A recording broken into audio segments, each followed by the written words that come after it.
Donc voilà, c'est vraiment la Ligue des Hauts-de-France qui propose ce BPGEPS entièrement cette année. Qu'est-ce que c'est que le BPGEPS? Donc, c'est un brevet professionnel de la jeunesse, de l'éducation populaire et du sport. Diplôme de niveau 4 permettant d'encadrer contre rémunération et derrière d'être salarié. Voilà. Donc, c'est vraiment aujourd'hui, c'est notre seule formation professionnelle qui vous permet derrière d'être salarié dans une structure. Alors ce soir, parmi vous, il y a des futurs candidats, mais il y a aussi des futurs clubs. Voilà, l'idée de ce diplôme, c'est vraiment d'avoir on est sur un diplôme, professionnel avec 4 grands métiers qu'on va essayer de balayer tout au long de la formation et ça, c'est le premier grand message que je voudrais faire passer autour de notre BP, c'est que le BPGEPS n'est pas un diplôme d'entraîneur. Voilà. Le BPGEPS est un diplôme qui amène un jeune ou un moins jeune, en tout cas un salarié de club, à être polyvalent, à être multitâche et de développer beaucoup de compétences. Parmi ces compétences, la première forcément qui est la principale, est autour de l'animation d'un entraînement, de l'animation d'un camp de basket et à destination de beaucoup de publics. Donc dans les cours, si on rentre tout de suite dans le vif du sujet, dans les cours du BPGEPS, il y a beaucoup d'éléments autour des différents publics. Donc qui vont du micro-basket au, basket santé, au public senior, au public, U13, U15 et cetera. Donc ça, c'est vraiment, des compétences autour de l'animation. Voilà. La deuxième chose, autour du métier de développeur, derrière développeur, c'est vraiment, cette idée d'être dans la structuration, d'être dans la mise en place de projets autour de sa structure. Ça peut être, un tournoi 3-3, ça peut être du micro-basket, du basket inclusif. Voilà, c'est de développer des projets, sportifs ou non, parce qu'ils peuvent être autour de la communication, du marketing et cetera dans son club. Voilà.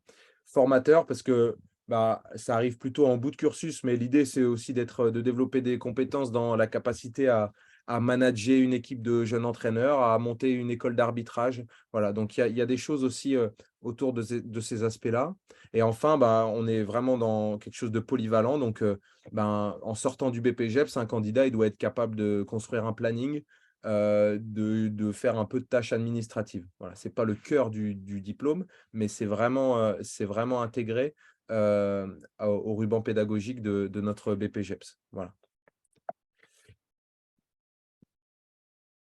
Donc, on est d'accord sur le fait que le BPGEPS, à la sortie, on est éducateur sportif et nous, on est sur une mention, une spécialité basket. Donc, on est éducateur sportif de basketball avec 1 600 heures. Donc, encore une fois, si je fais le lien avec nos formations d'entraîneur, fédérales, sur le DETB, c'est 220 heures complet, qui est déjà un gros diplôme d'entraîneur. Là, on est sur 1 600 heures. Donc, c'est vraiment du 35 heures par semaine.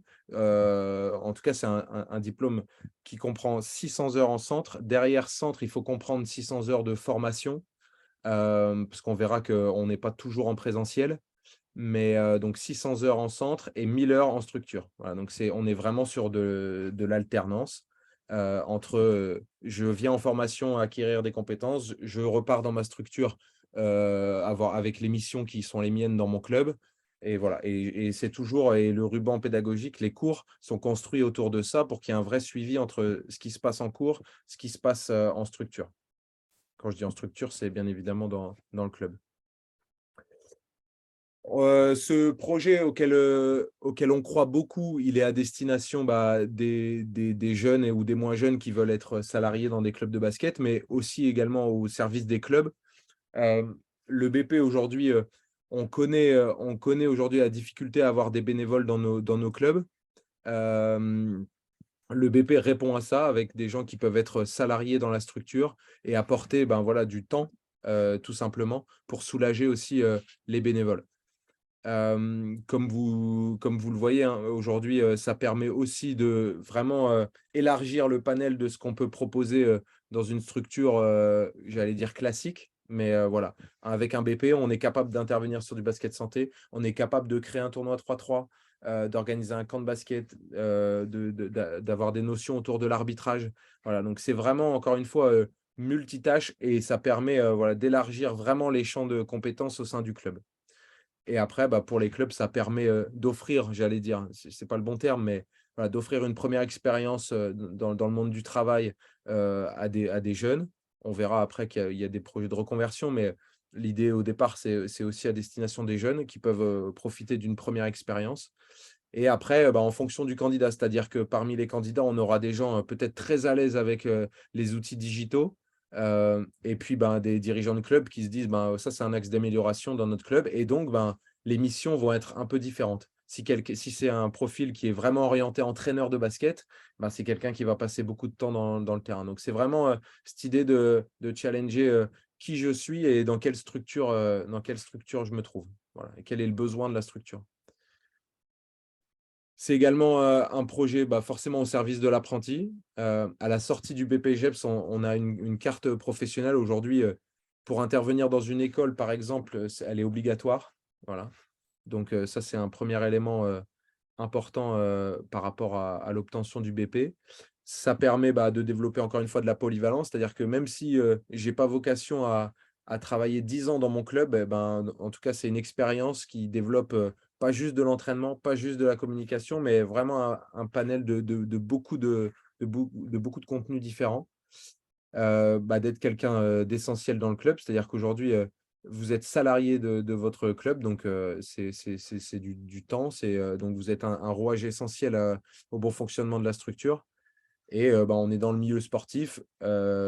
C'était un peu le slogan avec Martin et tout l'IRFFBB, mais voilà, faire de sa passion son métier, c'est quand même quelque chose qui a du sens aujourd'hui. Pour rentrer dans le vif du sujet par rapport aux notions d'inscription, il faut être licencié depuis au moins 1 an. C'est-à-dire qu'aujourd'hui, quelqu'un qui a toujours fait du volley, s'inscrire sur un BP basket, ça va pas être possible parce qu'il sera en difficulté. Voilà, donc c'est quelqu'un qui devra être licencié et à la FFBB depuis au moins 1 an. Avoir plus de 17 ans, parce qu'à la sortie, ça voudra dire qu'au bout d'1 an de formation, il aura 18 ans. Il faut être titulaire du PSC1 et ça, je vous invite si vous êtes tout de suite dans la démarche d'inscription, à tout de suite vous renseigner pour avoir ce diplôme, qui est un diplôme de secourisme, qu'il nous faut à l'entrée en formation. Voilà, l'entrée en formation qui se déroulera en juin. Donc ça, c'est un élément important dans les prérequis. Une certaine motivation forcément. Et voilà, si vous êtes déjà sur un BF ou sur le DETB, c'est forcément un plus en termes de contenu basket. Voilà, parce que ça reste, comme vous en doutez, le cœur de ce diplôme-là.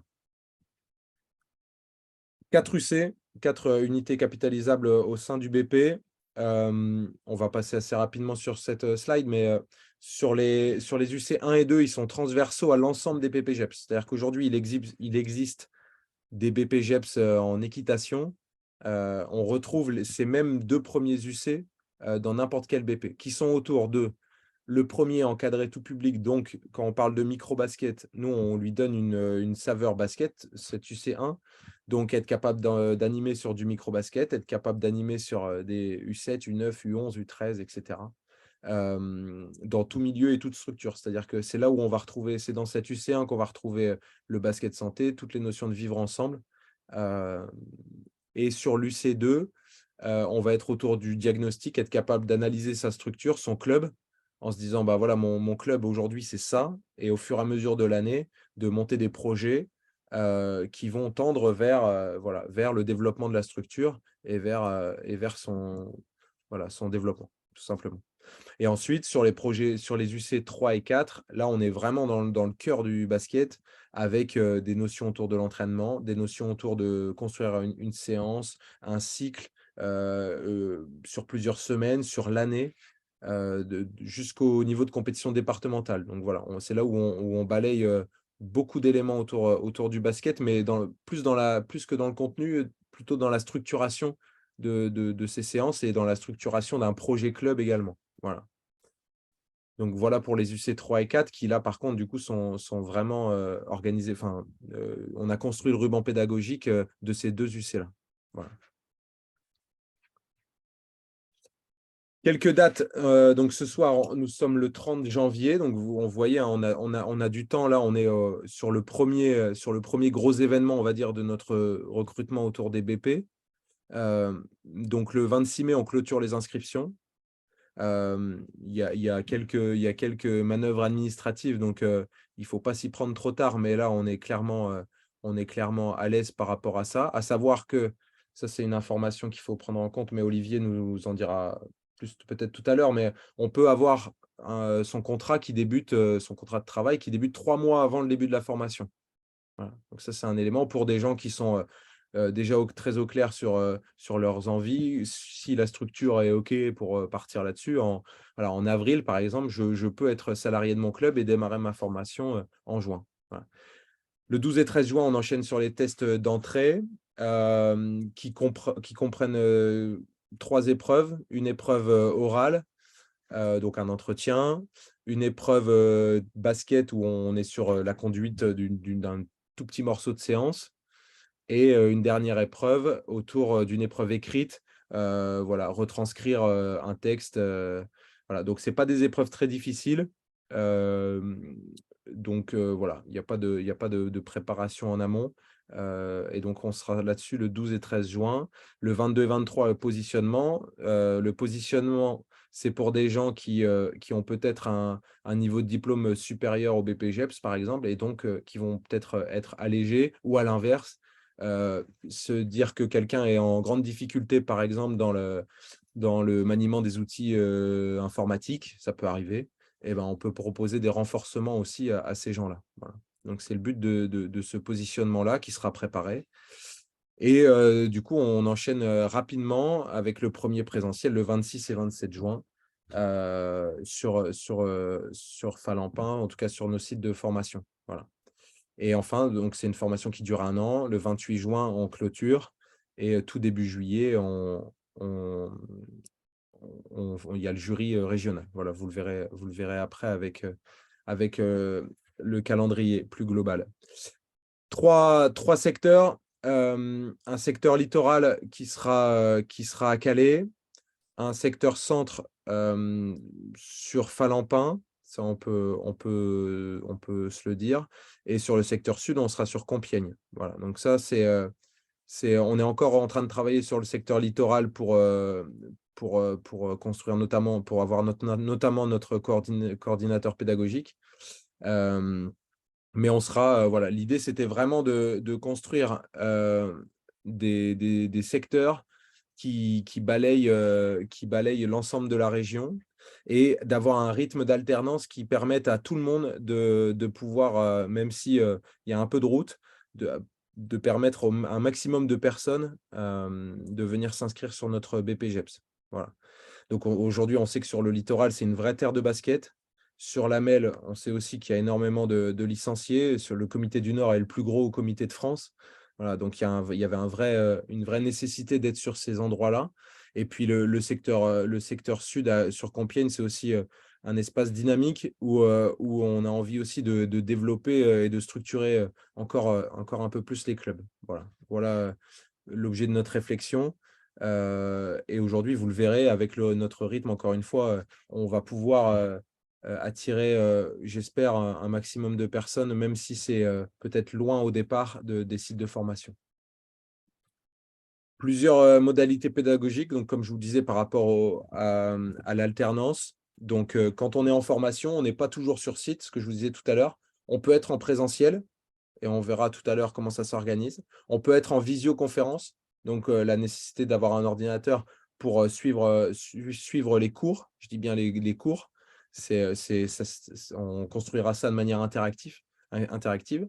Et enfin, des défis terrain, ce qu'on appelle du distanciel asynchrone, avec du e-learning, donc des commandes. Donc le candidat, l'apprenti, pourra réaliser ces distanciels tout au long de la semaine et s'organiser en fonction de son rôle en structure, de ses missions dans son club, pour pouvoir avoir ce temps-là de formation dans la semaine en distanciel.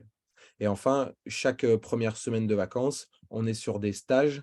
Donc, on est ensemble avec les BP sur une semaine, donc sur 5 jours, lundi, mardi, du lundi au vendredi, sur des stages et vous verrez les thématiques juste après. Ah, moi, je vois que ça apparaît pas, mais alors peut-être en faisant ça, voilà, c'est mieux comme ça. Donc la fin des inscriptions en mai, test d'entrée, on en a déjà parlé, début de la formation, on en a déjà parlé. Il y a des visites en structure. Visites en structure, c'est l'occasion pour nous de faire un point avec l'ensemble des parties prenantes sur l'apprenti et est-ce que ça se passe bien, où est-ce qu'il en est qu'il fait le lien entre les cours et ses missions dans le club.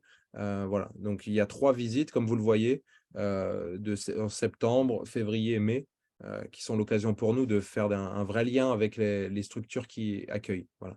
Vous voyez les 3 stages à chaque vacances, ça correspond aux dates des vacances scolaires, avec le premier autour d'un camp de basket. Donc, on regroupera par spot dans des clubs partenaires 3 ou 4 BP par camp de basket, où ils seront sur des missions d'animation. On se rendra sur le TQ13 et il y aura des stages autour du vivre ensemble et du 3-3. Voilà. L'opération basket école qui démarre en janvier sera aussi, c'est clairement aujourd'hui quelque chose d'important dans le parcours du BP, parce que aujourd'hui, c'est des missions qui sont fréquentes dans les clubs. Donc voilà, c'est des interventions dans le cursus, dans le milieu scolaire. Voilà. La slide, elle est assez claire. Aujourd'hui, l'apprenti, il est au cœur du projet BP. Et puis autour de lui, il y a plein de monde qui navigue pour l'accompagner au mieux et faire en sorte que ce projet il ait du sens et aussi qu'il soit périn derrière. C'est-à-dire que ça continue dans les années à venir pour lui, dans son parcours, dans le début de son parcours professionnel. On a le CFA, je laisserai Olivier tout à l'heure présenter, mais donc c'est notre centre de formation d'apprentis. L'organisme de formation, donc c'est la Ligue qui porte aujourd'hui ce projet-là. Le tuteur maître d'apprentissage, donc dans le cadre d'un contrat d'apprentissage, ce sera un maître d'apprentissage qui fera vraiment le lien entre l'organisme de formation, le coordinateur, le CFA, tout au long du parcours de l'apprenti. Voilà. Le coordinateur pédagogique, c'est moi de manière générale, mais on aura aussi sur chaque secteur des coordinations sur le littoral et sur le sud, des coordinateurs pédagogiques adjoints, si je puis dire. Et puis forcément le club, la structure qui accueille et l'équipe pédagogique, donc l'ensemble des formateurs qui seront autour de l'apprenti pour que la formation se passe au mieux pour tout le monde. Voilà. Parce que l'apprenti est au cœur du projet, mais le club aussi a une place centrale forcément pour que ça corresponde aux besoins de la structure également. Donc chaque lundi, ça c'est une slide importante à noter. Chaque lundi, on se retrouve sur nos sites de formation, sur chaque promo, on va dire, si on peut appeler ça des promos, sur chaque session. On se retrouve en présentiel pour une journée de travail. Voilà, qui seront aussi des alternances entre des temps de cours, des temps terrain. Voilà.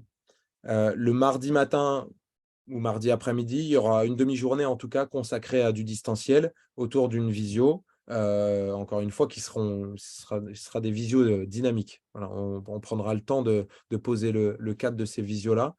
Et chaque semaine, un distanciel asynchrone, voilà, en lien avec toutes les thématiques du moment.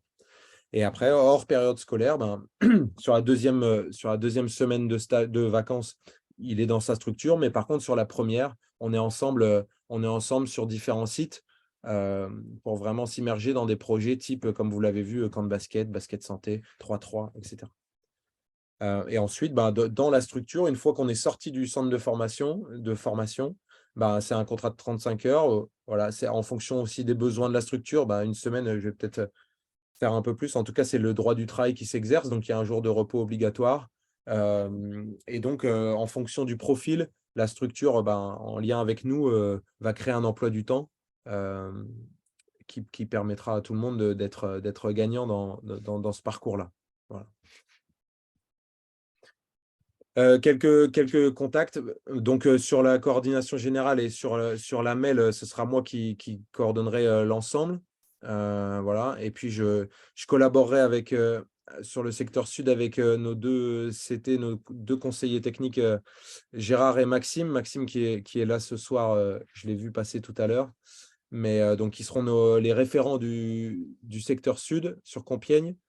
Et puis sur la coordination du secteur littoral, aujourd'hui, on est en train de chercher notre futur coordinateur. Voilà, mais qui sera quelqu'un de toute façon référencé sur le secteur. Voilà. Je vais aller rapidement là-dessus, notamment sur le contrat d'apprentissage, parce que Olivier Courcel, le directeur de notre CFA, est présent ce soir et aura un temps juste après. Donc, je vais lui laisser présenter ces aspects-là. Et après, ben, voilà, sur des cas, parce qu'on en a déjà eu, on a déjà eu pas mal de contacts de personnes sur des projets de reconversion. Aujourd'hui, quand on a plus de 29 ans, ben, on peut financer à travers le CPF sa formation. Après, il y a des dispositifs d'autofinancement et des dispositifs Pôle emploi qui existent.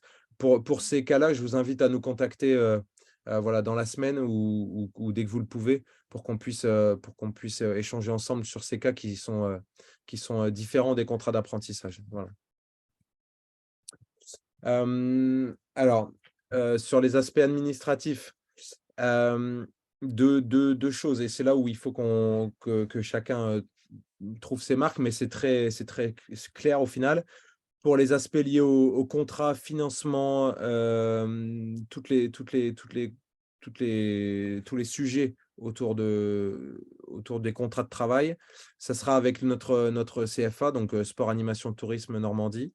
Vous avez les coordonnées ici et encore une fois, je laisserai Olivier après se présenter. Et après, voilà, sur les aspects pédagogiques qui sont liés aux convocations, au suivi du stagiaire, sur les aspects en lien avec les cours, par exemple.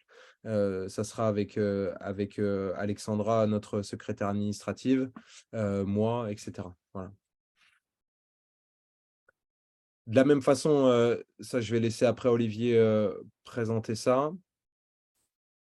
Et puis maintenant, il y a 3 cas. Il y a 3 cas qui peuvent se poser. Après, avec Martin, on vous glissera dans la discussion un lien Google Form pour avoir aussi vos ressentis par rapport à où vous en êtes aujourd'hui dans la réflexion autour de ce projet-là. Mais il y a 3 choses qui peuvent se passer. Il y a le cas le plus simple où en fait le club qui est peut-être ici ce soir a déjà un candidat et donc on peut déjà vous guider sur les notions autour de l'inscription. Et puis après, voilà, nous, aujourd'hui, on peut, comme vous pouvez le lire, hein, on peut vous accompagner dans la création d'une fiche de poste si vous cherchez un apprenti. Et puis, nous, on a des contacts de candidats qui cherchent une structure. Donc voilà, le rôle de la Ligue aujourd'hui, c'est de vous mettre en lien tous, pour ceux qui sont dans la recherche, de vous mettre en lien pour pouvoir le mieux possible vous accompagner dans ce projet-là pour répondre à votre besoin, en fait. Voilà, tout simplement. Avant vos questions, je vais laisser la parole à Olivier. Je vous remercie beaucoup de votre attention. J'espère que j'ai été le plus clair possible par rapport à l'ensemble de la formation. Et puis, je passe la main à Olivier.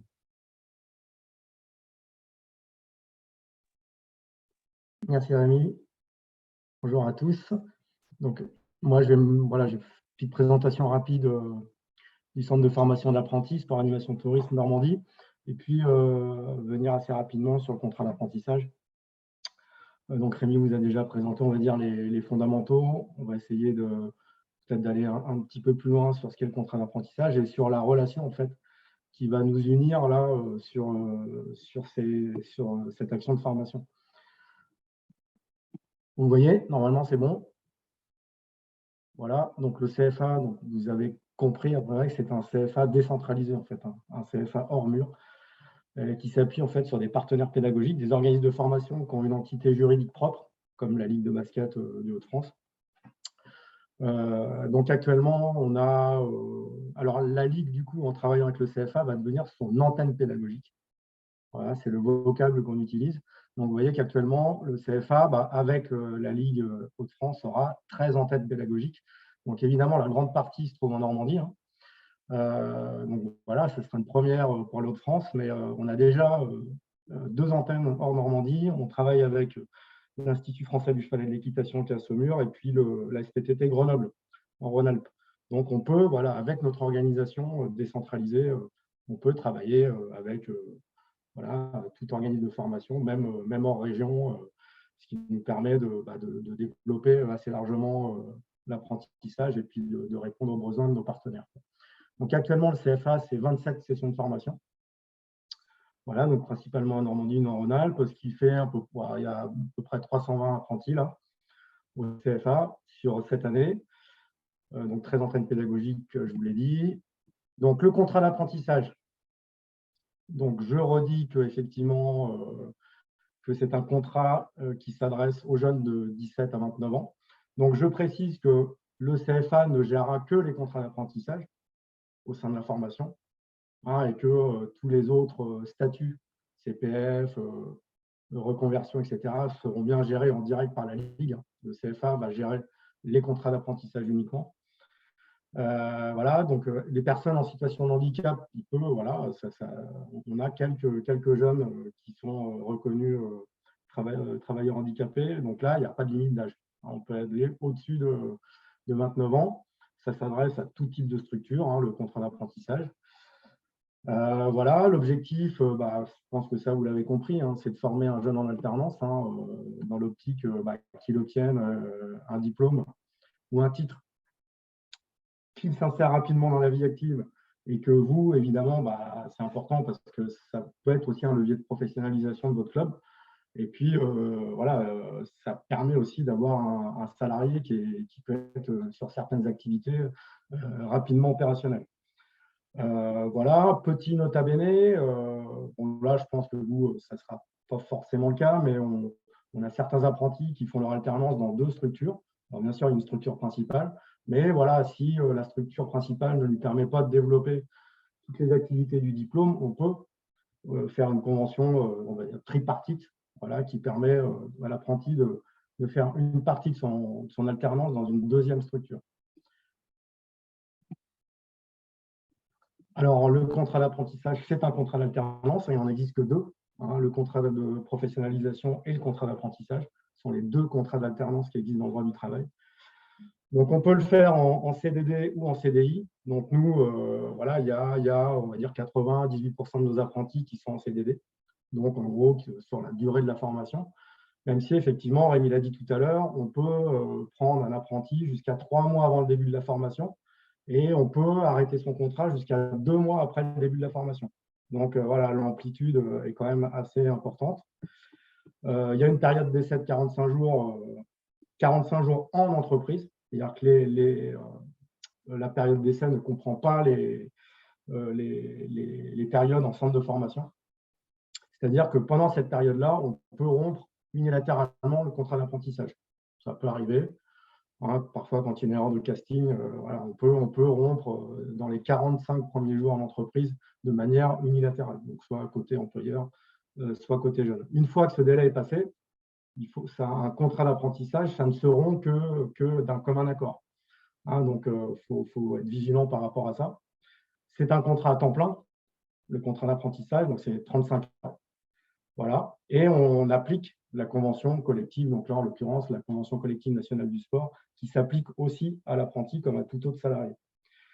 Sa rémunération, je vous donnerai quelques exemples tout à l'heure, c'est une rémunération qui correspond à un pourcentage du SMIC, donc qui va varier en fonction de l'âge et du niveau de formation du jeune. Voilà, donc dans les 35 heures, 35 heures, ce n'est pas que dans l'entreprise, vous avez compris qu'il y a une partie au centre de formation, à la Ligue, chez nous, voilà, et puis une partie dans l'entreprise, au club, avec un maître d'apprentissage dans l'entreprise. Voilà, l'objectif en entreprise, évidemment, c'est d'acquérir les compétences du métier et qui vont aussi lui permettre, évidemment, de valider le diplôme. Et puis, dans la partie CFA, antenne pédagogique, Ligue, c'est de la partie enseignement théorique, pratique, mise en situation, etc., etc. Voilà, généralement, le contrat d'apprentissage, alors chez nous, au CFA, ça dure entre 12 et 24 mois. Donc là, voilà, on est sur un format d'1 année pour le BP, et donc de 17 à 29 ans. Donc pour vous, alors là, je m'adresse plus particulièrement, évidemment, aux employeurs. Donc les étapes du recrutement, voilà, l'objectif, c'est que vous allez accueillir un apprenti qui est un salarié presque comme les autres. La seule différence, c'est que lui, il est en formation. Et que voilà, il faudra être très, très attentif au fait que dans l'entreprise, évidemment, qui devrait être bien accompagné, notamment par son maître d'apprentissage. Mais dès le départ, il doit savoir un peu où met les pieds et ce qui va permettre aussi de cadrer un peu sa mission. Donc, l'objectif, c'est comme si vous avez déjà un salarié, c'est de lui faire un profil de poste. Ça, c'est la première chose. Et puis ensuite, voilà, d'organiser un entretien d'embauche. Il se peut que certains d'entre vous aient, peut-être vous avez un candidat sous le coude qui est déjà identifié, peut-être non. Et peut-être que vous allez avoir affaire à 2 ou 3 candidats qui vont postuler dans votre club. Donc là, il faut organiser le même protocole que pour un salarié lambda, c'est-à-dire organiser un entretien d'embauche qui va permettre de sélectionner peut-être entre 2 ou 3 candidats. Voilà, il faut s'assurer que vous allez pouvoir lui confier les missions qui correspondent au référentiel du diplôme. Alors là, sur un BP basket, club de basket, voilà, je ne suis pas trop inquiet, hein, et qui vont lui permettre de certifier les compétences du diplôme.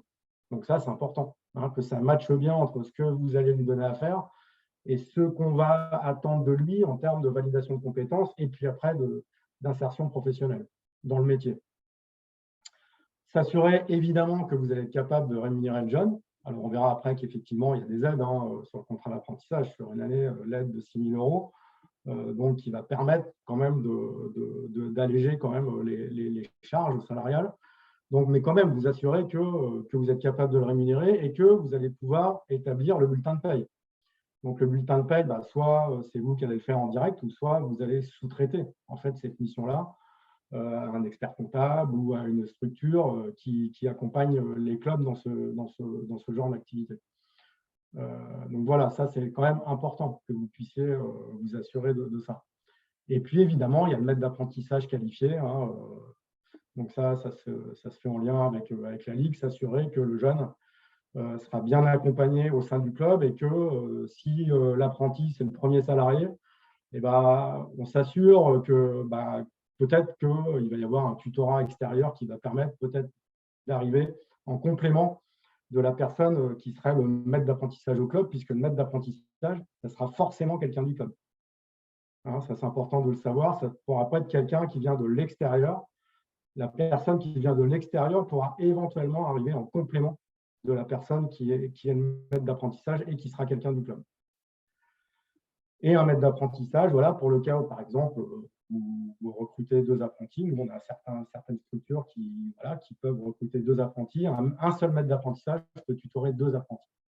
Jusqu'à 2 apprentis, mais pas plus. Les aides. Donc là, les aides, voilà, vous savez que vous savez, je vous le dis, qu'il y a pour cette année, c'est récent, et ça continuera jusqu'à 2027. Donc, il y a 6 000 € d'aide par contrat d'apprentissage et qui s'applique sur les 12 premiers mois, en fait. Donc là, ça tombe très bien puisque la formation dure 1 an. Donc, ce qui veut dire que cette aide de 6 000 €, vous pourrez en bénéficier en intégralité, hein, et sur toute la durée de la formation. Donc, voilà, ce qui fait à peu près 500 € par mois. J'ai prévu une petite simulation là, sur la slide d'après. Les coûts de formation, c'est gratuit, hein, c'est pris en charge par l'OPCO et ça transite par le CFA. Donc, de ce côté-là, voilà, la formation est complètement gratuite, ce qui n'est pas le cas forcément pour les employeurs publics, mais là ce n'est pas le cas. Et puis, on a également une aide à la formation du maître d'apprentissage. Parce que vous verrez que quand vous prendrez contact avec nous pour faire le contrat d'apprentissage, voilà, puisque là, vous serez vraiment en contact direct avec le CFA, on vous informera sur la formation de maître d'apprentissage qu'on vous propose et sur l'aide à la fonction tutorale qui va être déclenchée à partir du moment où vous allez signer le contrat d'apprentissage. Donc, il y a quand même voilà, il y a pas mal d'avantages. Concrètement, donc petite simulation. Donc là, vous avez la tranche d'âge de l'apprenti, 18-20 ans, 21-25, 26 ans et plus. Donc voilà, c'est très simple. Vous voyez que plus l'apprenti est jeune, moins il va coûter cher au club. Donc là, petite simulation, vous avez, moi je ne vois pas trop mon écran, ainsi les charges, voilà, la formation, donc à 0 € si on prend 18-20 ans. Le salaire, en gros, voilà ce que vous allez payer à l'apprenti, hein, totalement sur l'ensemble de la formation. Donc là, vous avez les dates de formation. Hein. Voilà, donc vous allez avoir pour un jeune de 18 à 20 ans, vous allez avoir à payer ça, voilà, à l'apprenti. Maintenant, une fois que l'aide est déduite, bah forcément, ça va diminuer la sauce, hein, et vous n'aurez plus qu'en réalité, il va vous coûter ça, l'apprenti, et ce qui fera une mensualité de 280 € par mois. Donc, globalement, si vous prenez un apprenti sur le BP Basket qui a entre 18 et 20 ans, voilà, il va, à quelques euros près, vous coûter 280 € par mois, une fois que l'aide sera déduite. Voilà. Et l'aide, le système est plutôt pas mal fait. En fait, elle va se déclencher tous les mois. C'est-à-dire que voilà, vous n'avez pas besoin d'avoir trop de trésorerie. Logiquement, vous devez toucher l'aide avant de verser le salaire mensuel à l'apprenti. Donc voilà, évidemment, s'il est entre 21 et 25 ans, bah, il va vous coûter un petit peu plus cher, donc 450 € par mois. Et là, par contre, s'il a 26 ans et plus, là, on est sur la base d'un SMIC. Donc, une fois que, donc ça, forcément, vous voyez que ça coûte quand même beaucoup plus cher avec une mensualité qui se rapproche du SMIC. Donc, voilà. Alors, petite quand même précision aussi. Alors, je ne sais pas si on aura le cas chez vous. Si vous pouvez déjà avoir un salarié que vous souhaitez former au BPGEPS, qui est déjà peut-être en CDI, on peut suspendre son CDI et le mettre en contrat d'apprentissage pendant la durée de la formation. Et là, ce qui est intéressant, c'est que l'apprenti peut garder le bénéfice de son salaire normal, sa rémunération de CDI. Et évidemment, l'employeur, du coup, sera gagnant puisqu'il sera allégé des charges et qu'il pourra bénéficier de l'aide. Donc, peut-être qu'on aura le cas ou non, mais voilà, sachez que ça existe. Hein, on peut faire migrer un CDI en contrat d'apprentissage pendant la durée de la formation. Voilà ce que je voulais vous dire. Donc, vous avez… Alors, le contact, là, du coup, non, le mail n'est pas bon. Mais en tout cas, voilà, à partir du moment où vous savez que vous vous engagez dans la démarche, enfin, où vous savez ou que vous souhaitez prendre des renseignements, des infos, faire une simulation de coût, on en a déjà une, hein, avec le club de Bove, je crois que je l'ai vu rentrer dans la visio, à qui on a déjà fait une simulation de coût. Donc, dès que vous êtes un peu dans les stars, que vous avez envie d'avoir un peu plus d'infos, surtout, il ne faut pas hésiter, vous nous contactez, on peut faire simulation. On va vous accompagner évidemment sur la rédaction du contrat d'apprentissage. Voilà, tout ça, ça va se faire tranquillement, sans douleur.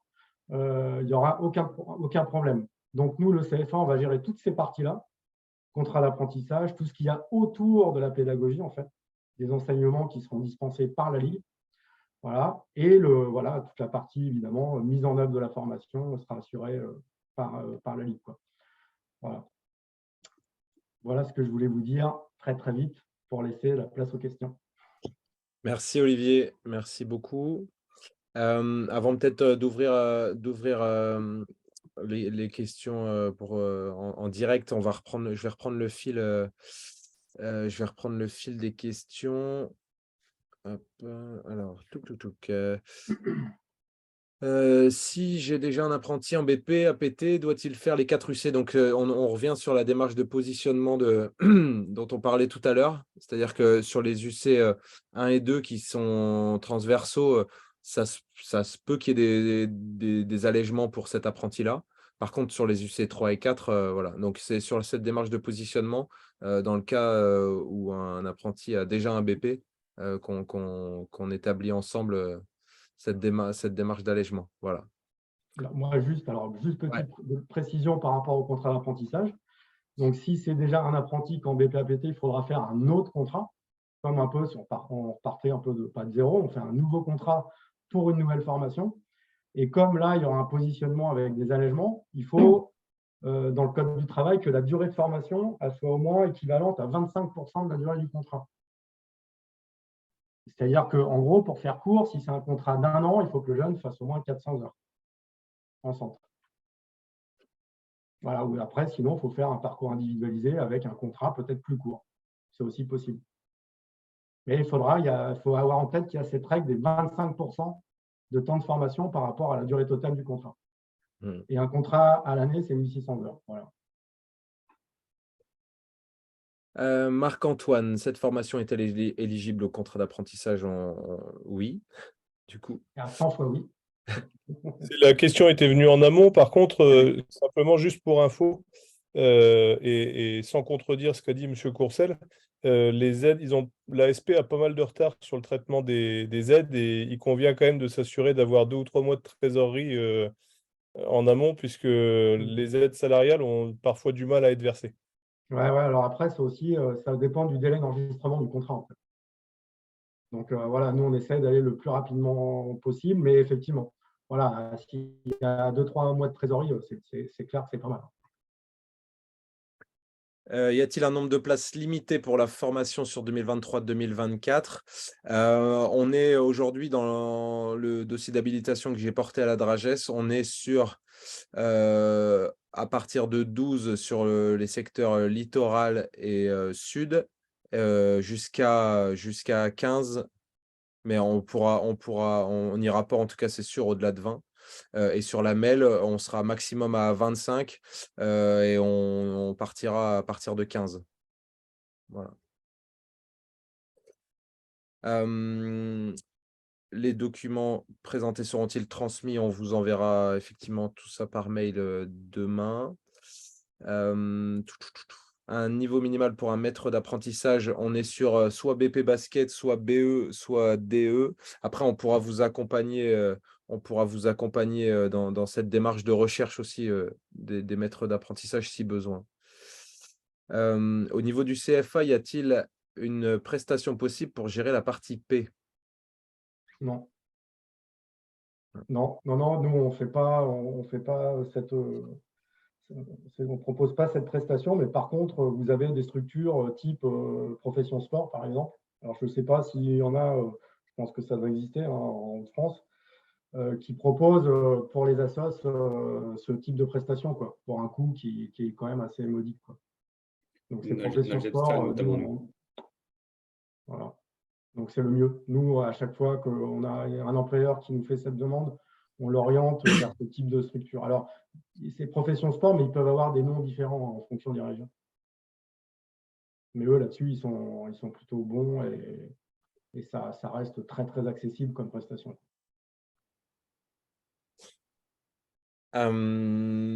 Donc, peut-on revoir la diapo que vous avez passée sur la rémunération de l'apprenti? Alors, je vous l'enverrai demain. Et puis, aujourd'hui, il y a une ressource qui est le site du CFA, donc CFA-du-6 sat.fr, où vous retrouverez leur site est quand même top et et très lisible. Voilà, Ouais, donc, vous avez plein de choses, plein d'infos ouais. pour vous, pour les jeunes aussi, qui sont là aussi dans la visio, hein, sur l'accompagnement qu'on met en place. Enfin voilà, il y a quand même pas mal de choses. Pour les jeunes qui sont là, on peut vous aider sur tout ce qui est faire votre CV, vous préparer un entretien d'embauche, etc., etc. On a quand même pas mal de ressources. Et pour les employeurs, idem, hein, il y a pas mal de choses. Mais le mieux étant encore que dès que vous avez une question, vous me contactez, quoi. Hein, c'est le plus C'est simple. ça. C'est difficilement compatible avec le passage du bac cette année qui se termine. Alors, par rapport à cette question, aujourd'hui, on a monté notre dossier d'habilitation avec les dates qu'on vous a présentées précédemment. Maintenant, sur des cas exceptionnels, on peut avoir on peut rentrer en septembre. Voilà. Donc, ça sera à la marge. Mais en tout cas, on est en capacité aujourd'hui d'accueillir un apprenti plus tard. Par contre, ce ne sera pas après septembre. La simulation du coût présentée s'applique-t-elle aussi pour un apprenti de plus de 25 ans en situation de handicap? Question un peu technique. Ouais. Non. Là, alors, non, il ne faudra pas se fier à ce coup-là, puisque là, on peut avoir des aides supplémentaires. Donc là, on fera une simulation vraiment individualisée par rapport aux jeunes, quoi. Donc, par contre, il faudra bien s'assurer que le jeune, il est bien RQTH, quoi. Qu'il a bien une reconnaissance de travailleurs handicapés.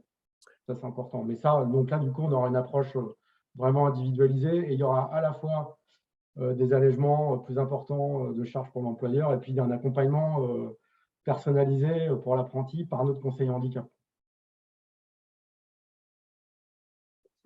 De la même façon, parce que on ne l'a pas précisé, je crois, mais dans les conditions d'éligibilité au contrat d'apprentissage, si je suis reconnu RQTH, si je suis sportif de haut niveau ou si je suis en création d'entreprise, je Oui. peux avoir un contrat d'apprentissage après 29 ans.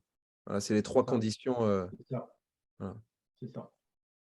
Ça Euh, s'applique aussi aux sportifs de haut niveau. Il peut y en avoir. Mais donc, quand on dit sportif de haut niveau, par contre, c'est sur les listes ministérielles. Oui, Donc, c'est c'est listé. équipe Bah de oui, France listé. ou c'est Jeux Ouais, Olympiques. c'est Donc, listé, ouais. s'il y a Oui. quelqu'un qui est en équipe de France de basket ici, Ils nous le disent, hein, Pascal. est-ce qu'il faut être chômeur pour entrer au CFA? Non, pas forcément. Non, non, là, il y a un critère, il y a juste un critère d'âge, voilà, et puis de réussir les prérequis et la sélection, quoi. Mm. Le SST se substitue-t-il au PSC1? Oui, alors je dois vérifier, mais je pense que oui. Je vous invite peut-être à me contacter demain, on verra ça ensemble. Si le contrat est signé avant les tests d'entrée, mais que l'apprenti n'est pas pris en BP, comment cela se passe-t-il? Aujourd'hui, on a l'obligation d'accueillir nos apprentis dans la formation. Le seul cas qui pourrait poser problème, c'est en cas de surnombre. Et dans ce cas-là, on trouverait une autre solution. Voilà. Pareil, je vous invite à ce qu'on en discute demain. Voilà. Le travail personnel à fournir en dehors des heures de cours et en structure pour le BP est-il conséquent? En tout cas, il sera à la hauteur, il sera mesuré. Aujourd'hui, on a une vraie expertise avec nos diplômes fédéraux type BF, type DETB sur le distanciel avec les défis terrain, si vous connaissez le DETB. Mais donc, il sera mesuré pour être à la hauteur de ce qu'on a mis sur notre dossier d'habilitation, c'est-à-dire 3 heures. 3 heures de formation. Voilà. Quels sont les débouchés concrets? Quels sont les métiers accessibles après ce BP? On a vocation, nous, c'est un projet qu'on veut porter post-BP, mais de proposer des formations post-BP. Ce qui est sûr, c'est que sur certains profils, on peut tout de suite être salarié dans les clubs et aujourd'hui, on en a dans notre territoire, des gens qui s'installent dans la durée dans des projets clubs. Donc ça, c'est une débouchée plus que concrète parce que elle est directe. Ce débouché, il est direct. Et puis pour quelqu'un qui veut enchaîner sur d'autres formations, voilà, comme je vous disais, aujourd'hui, il y a des titres pro autour du marketing. Voilà. On a d'autres ligues avec qui aujourd'hui on collabore, notamment la Ligue Auvergne-Rhône-Alpes, qui ont démarré ces projets post-BP. Donc voilà, nous, c'est quelque chose aussi dans lequel on veut plonger. Voilà.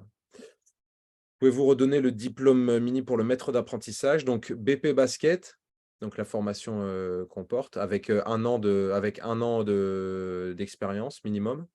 Et après, on est sur le brevet d'État ou sur le diplôme d'État, donc BE ou DE, qui est l'équivalent aujourd'hui avec au niveau fédéral. Niveau employeur, faut-il absolument un club ou commune possible avec faut-il absolument un club ou alors une commune qui fait un partenariat avec un club? Alors, c'est une bonne question, Olivier. Je ne sais pas si est-ce qu'une mairie peut embaucher? Alors, le truc après, c'est que ça sera, si c'est une mairie, l'employeur, ça va être moins avantageux. Pour la mairie, le contrat d'apprentissage, enfin, ça coûtera plus cher.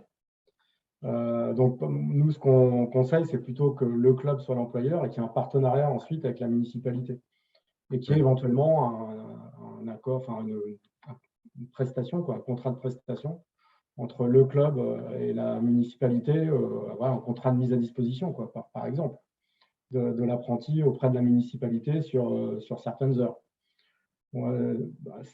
C'est peut-être plus après, une collectivité locale peut embaucher un apprenti, il n'y a aucun souci. Hein. On a quelques-uns de nos employeurs qui sont des collectivités. Hein. Donc, c'est tout à fait possible. Voilà, nous, je pense que derrière, par contre, faut vraiment que ça soit orienté basket, que la mise à C'est disposition ça. Après, soit ce presque sera à vous totale. d'apprécier la pertinence de la structure. C'est ça. Ça, parce que nous, on peut pas forcément le faire. C'est ça. Avant de répondre aux dernières questions, je vais laisser Martin mettre un lien vers un Google Form qu'on voulait vous proposer en fin de session pour avoir vos ressentis un peu et pour pouvoir mieux vous accompagner peut-être derrière. Donc, et en même temps, je vais répondre aux dernières questions. La formation peut-elle entrer dans le cadre d'un CIF CPF? Dans CIF, c'est congé individuel. Je ne sais plus si ça se dit comme ça maintenant, mais c'est congé individuel de formation, ça. Ouais, Donc, donc, c'est quelqu'un qui prend un congé pour se former, quoi. donc Mais oui. qui est avec un accord de son employeur. Voilà. Donc oui, je pense que enfin, oui, ça peut rentrer dans ce cadre-là, vu que c'est un diplôme professionnel reconnu RNCP, etc. Quelle équivalence avec les diplômes fédéraux? C'est une très bonne question, Nicolas. Aujourd'hui, un BP qui aura validé son BP aura l'ensemble des BF de fait, parce qu'on va balayer l'ensemble des publics. Donc, il aura les 3 valences BF, jeunes, enfants et adultes. Et après, on travaillera autour effectivement un parcours personnalisé du DETB. Ce qui est sûr, c'est que tout ce qui est les 2 premiers CS du DETB, CS1 et CS2 seront largement abordés. Après, on tient vraiment aussi, à l'inverse, à distinguer notre formation DETB et le BP qui n'ont pas la même vocation. Voilà. Donc, au maximum, il aura CS1, CS2 à la sortie de son BP. Voilà. Parce qu'on est le DETB, on est vraiment sur un diplôme d'entraîneur, de tournée compétition, performance. Voilà. Là où c'est différent sur le BP. Mais par contre, on a beaucoup plus de temps de formation, donc on pourra vraiment creuser l'ensemble des contenus en lien avec nos BF et l'entrée du DETB. Si l'on n'est plus licencié depuis une saison, mais qu'on l'a été durant plusieurs saisons, oui, c'est possible. L'idée, c'est vraiment voilà, de se prémunir voilà, comme je le disais tout à l'heure, quelqu'un qui n'a jamais été licencié. Aujourd'hui, c'est compliqué d'imaginer un parcours BP basket. Voilà. Mon fils entre au lycée, section basket cette année. Quel parcours doit-il suivre pour intégrer cette formation? Alors là, on est vraiment sur un diplôme post-bac. Donc, faut déjà qu'il fasse son parcours. Après, les prérequis, c'est d'avoir 17 ans et le bac n'est pas un prérequis. Donc, s'il sort du lycée, il peut faire un BP, mais on est vraiment sur il faut qu'il ait 17 ans, voilà, à l'entrée en formation. Quelles sont les caractéristiques de la structure qui accueille les apprentis? En fonction on est sur nous à la Ligue, on fera les séances de cours sur le siège au siège de la Ligue, donc qui dispose de salles de cours. Je sais pas si je comprends bien la question, les caractéristiques de la structure. Voilà, en tout cas sur nos différents sites, on aura des salles de cours et une salle et un gymnase voilà, j'espère avoir répondu à votre question. Avoir un club Peut-être plutôt formateur. orienté club, non? Je ne sais pas. Je ne sais pas si Est-ce que c'est, par exemple, un club par exemple, qui n'a que des adultes? Pardon. Est-ce que c'est jouable ou pas, quoi? Non, je pensais qu'il accueille les apprentis sur. Ouais. Je pensais que. Non, non, d'accord. Je pensais que c'était organisme de formation. Non, non, sur la structure. Aujourd'hui, nous, on vise par exemple, notamment les clubs qui ont plus de 150 licenciés, parce qu'on se dit que c'est des surfaces qui permettent notamment financièrement d'avoir un salarié dans son club. Voilà, maintenant, en fonction des profils de chaque structure, ça peut être envisagé. Ça peut être donc il n'y a pas de caractéristiques particulières, même si, forcément, plus on a d'équipes, de licenciés, de projets, plus ça peut être intéressant. Avoir un club formateur avantage-t-il l'inscription? Si c'est le cas, quelles sont les façons de retrouver les clubs qui participent à cette formation? Alors, Maïdine, ça veut peut-être dire que tu cherches une structure d'accueil. Dans ces cas-là, voilà, n'hésite pas à nous contacter en nous disant, voilà, moi je suis intéressé, mais j'ai pas de club, j'ai pas de structure qui puisse m'accueillir. Et on fera en sorte que tu trouves ton bonheur. Voilà. Quel est le coût de la formation si nous ne rentrons pas dans le contrat d'apprentissage pour l'autofinancement? Le coût NPEC du BP est autour de 6 000 €. Voilà, par rapport à ces notions d'autofinancement. Mon fils a 16 ans cette année et voudrait intégrer le centre l'année prochaine et il est en seconde. Doit-il suivre un parcours particulier? Il faut comme tout à l'heure, pas de prérequis en termes de bac, par exemple, mais il faut qu'il ait 17 ans à l'entrée. Pas de parcours particulier. Après, s'il passe son BF l'année prochaine, son brevet fédéral, ça peut être une première, voilà, une première marche dans sa formation, mais voilà, pas de parcours particulier avant. Quelles sont les formations que vous recommandez après la réussite de celle-ci? Alors, moi, je crois beaucoup au fait que les parcours vont être individualisés. On aura sûrement des jeunes qui ont envie d'être entraîneurs plus tard, des très jeunes qui veulent mettre un premier pied là-dedans. Donc, eux, ce qu'on recommandera, ce sera peut-être un parcours vers le DE, etc. D'autres seront orientés marketing et donc on les accompagne. Donc, voilà, ça dépendra vraiment du profil du candidat. Et puis, en tout cas, ce qui est sûr, c'est que tout au long de la formation, en lien avec le maître d'apprentissage, en lien avec sa structure, on prendra le temps de creuser ces questions-là pour que, suite au BP, il n'y ait pas de stop, direct, quoi. Voilà. Donc, on sera hyper vigilant là-dessus. L'idée étant derrière de pérenniser l'emploi. Aujourd'hui, on a mis un projet en place à la Ligue avec Ludo qui est ici présent, Ludovic Vedlarski, qui accompagne les clubs dans soit la création d'un emploi, soit la pérennisation d'un emploi. Donc Ludo, ça sera aussi un interlocuteur privilégié pour pérenniser ces emplois-là tout au long enfin, suite au BP. Voilà. Je ne l'ai pas précisé tout à l'heure et pour pas qu'il m'en veuille, il y a Gérard Lelarche qui est présent aussi ce soir, qui est du coup le coordinateur du secteur sud. Voilà, je l'aurais accueilli.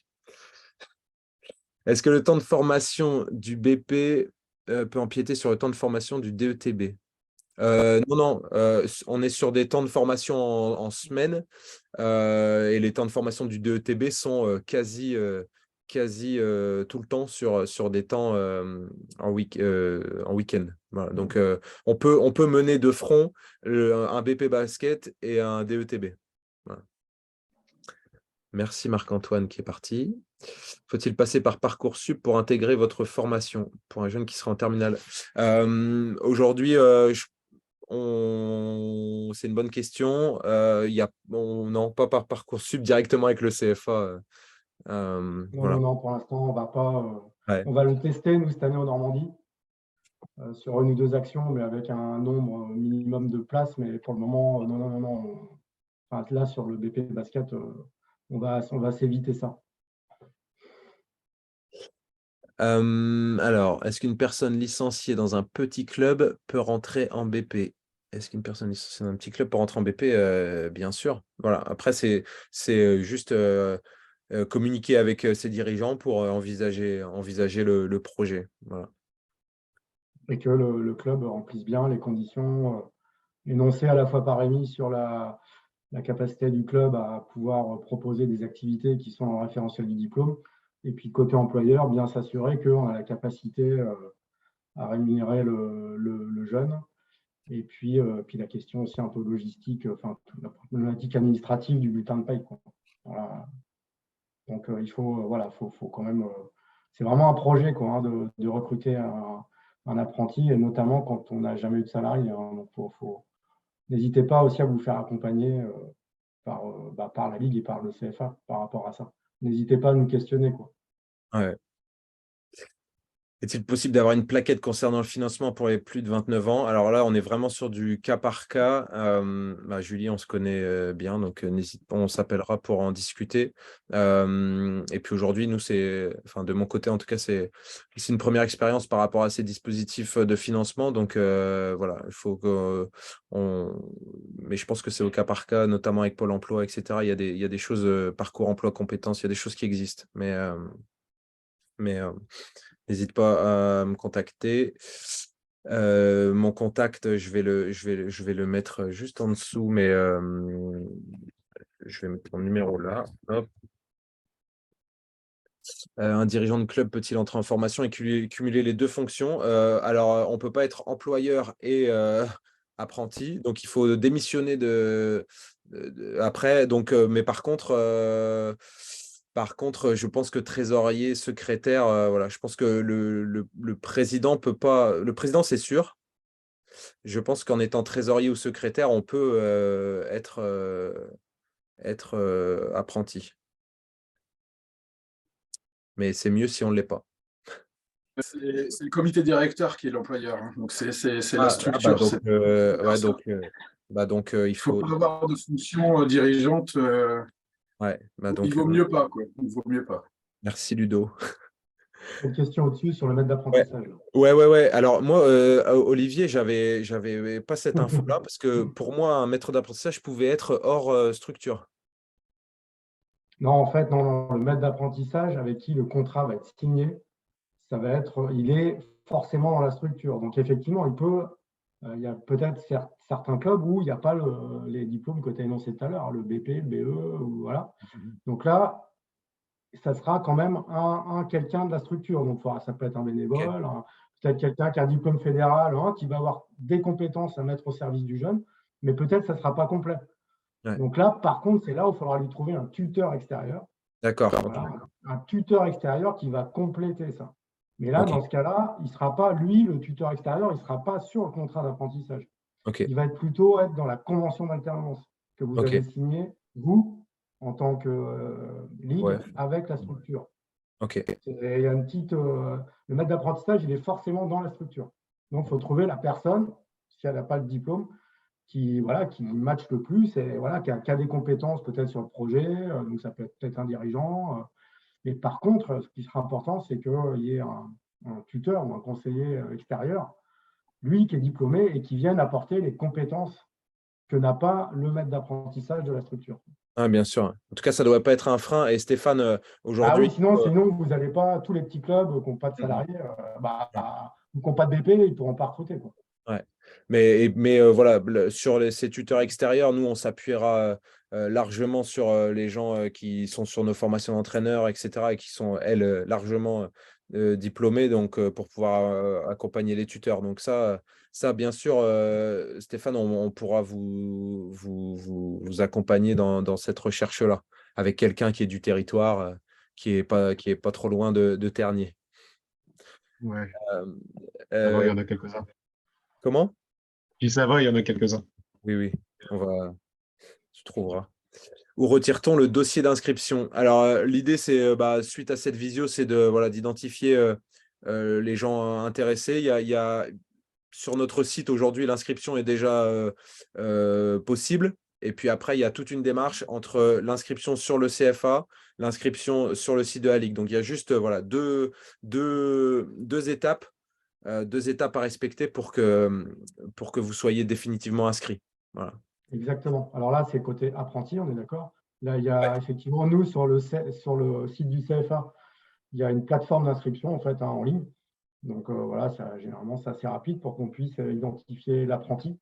Et ce qui va nous servir derrière à faire un contrat d'apprentissage en fait, avec l'employeur.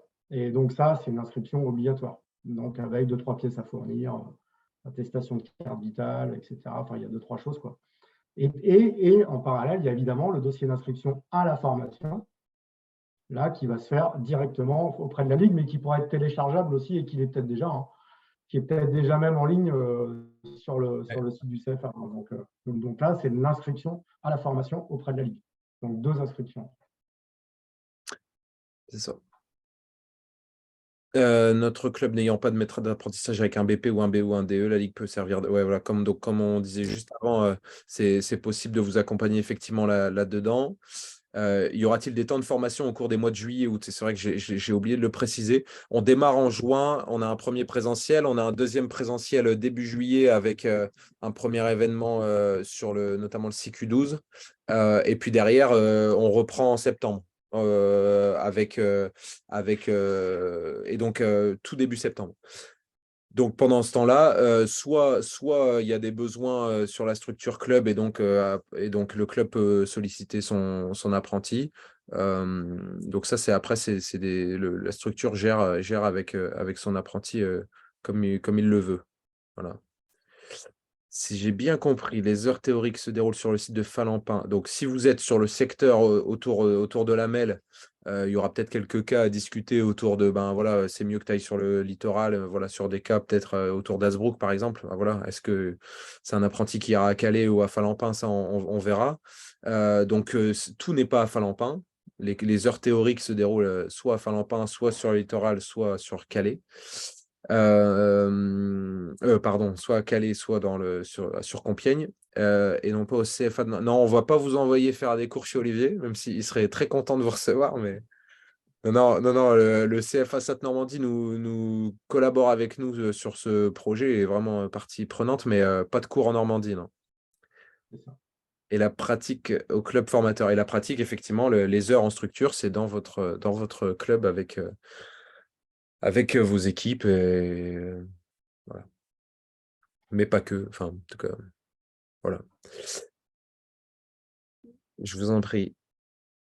Est-ce qu'il y a d'autres questions? Ouais. N'hésitez pas, c'est maintenant. Est-ce qu'il y a tout ce qu'il faut dans l'Oise? Alors, oui, mais je sais, je n'ai pas bien compris la question. N'hésitez pas aussi à poser vos questions directement Oui. à Rémi, hein, ne passez pas forcément que par le chat. Ce sera peut-être plus intuitif et plus complet pour tout le monde aussi. Bon. Ben, écoutez, merci beaucoup. Vous étiez nombreux et c'est cool parce que on bosse beaucoup sur le dossier pour être au service de tout le monde. Donc c'est cool. C'est cool d'avoir ces premiers. En tout cas, il y a du monde. Voilà, donc c'est hyper encourageant pour nous. Julien, tu avais peut-être une question. Je t'ai vu mettre ton micro.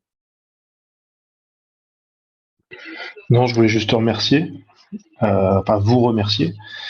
Et non, bah, comme je t'ai dit, je te contacterai en privé parce que j'ai beaucoup de questions, autant pour le club que pour moi. Donc, faut que je te. Enfin, ça va prendre du temps. Très bien. Et Mais c'est plus de ce qui est bien, la. c'est qu'on est large. Voilà. Ok. Non, super. Je te remercie. Ouais. Merci à Martin. vous. Ouais, Ouais. pour tout le monde, n'hésitez pas aussi à aller sur notre site internet sur l'onglet formation du site de la Ligue. Vous y retrouverez un peu toutes les infos qu'on a dit ce soir, et puis surtout aussi les contacts, notamment ceux de Rémi, par son mail, et aussi le contact d'Alexandra, qui est notre secrétaire administrative de tout le pôle formation de la Ligue. Elle pourra aussi vous répondre et vous orienter. Je crois qu'elle est connectée ce soir, mais je vais lui passer. Voilà. Et puis, n'oubliez pas surtout de répondre au questionnaire, au Google Form qu'on a mis sur le groupe, pour voilà, qu'on puisse avoir votre positionnement à chaud. Je peux l'entendre. Vous pouvez aussi répondre si vous voulez demain ou après-demain. Et voilà, le but, c'est pas un questionnaire qui est rédhibitoire. Hein. C'est pas ah bah oui, je m'inscris, hop, j'y vais. Même si vous n'êtes pas encore au cours de réflexion, il n'y a pas de problème. Nous, derrière, on peut vous accompagner encore, on peut répondre à toutes vos questions s'il y a besoin. Et voilà, on est vraiment là pour vous accompagner, que ce soit au niveau du CFA ou nous au niveau de la Ligue. Il n'y a aucun problème là-dessus. Voilà, c'est tout ce que je voulais souligner. Et surtout, n'hésitez pas, si vous avez la moindre question sur le contrat d'apprentissage, sur ce que ça va vous coûter, sur les différentes conditions, enfin voilà, surtout n'hésitez pas à nous appeler ou nous contacter par mail. Enfin voilà, il n'y a aucun problème. On est disponible au CFA pour vous donner les infos les plus précises possibles.